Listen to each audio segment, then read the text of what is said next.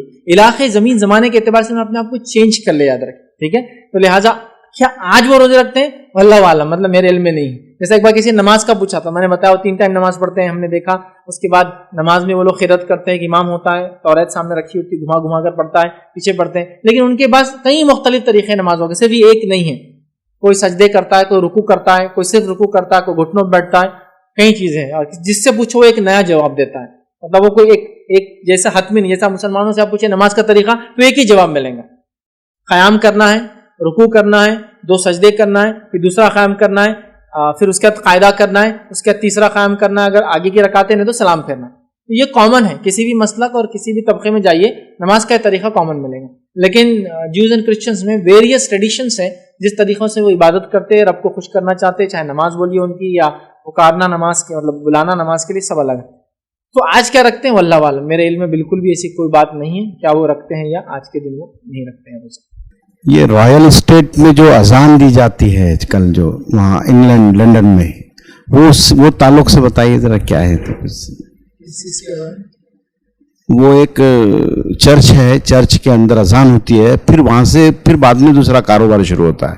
ابھی وہ وائرل ہو رہا ہے اس پر، ویڈیو پر بھی، واٹس ایپ پر بھی. ادھر میں نے ایک سوال کیا کہ ایک وائرل ویڈیو ہو رہا ہے جس میں ایک آدمی چرچ میں اذان دیتا ہے، پھر کام شروع ہوتے ہیں.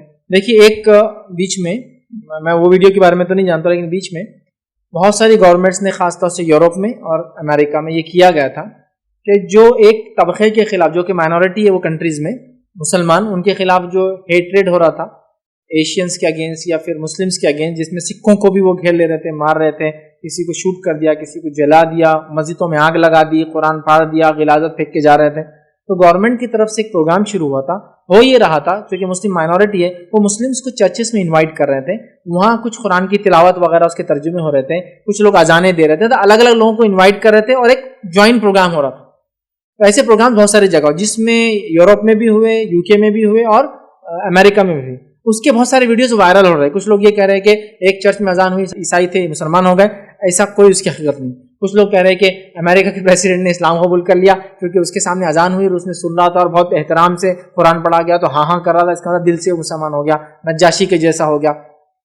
یہ عجیب بات ہے ہم لوگوں کا. دعوت اسلام بولو تو آنکھ پہ کاٹے آتے ہیں، اور ہر کسی کو مسلمان ہو گیا بول کے شامل کرنے میں بڑی خوشی ہوتی ہے ہم. حال ہی میں کسی نے ایک ایسٹرونٹ جو جا کر آیا بولے وہ مسلمان ہو گیا. میں نے کہا نہیں ہوا، وہ بولے اوپر گیا، اس نے چاند دیکھا، چاند میں 2 ٹکڑے تھے، قصے تو اتنے اسی کو انتہا نہیں، اور بولے مسلمان ہو. تھوڑے دن بعد ایک ویڈیو آئی وہ شرک کرتے ہیں. میں نے کہا اب کیا ہوا، اب مرتد ہو گیا ہو؟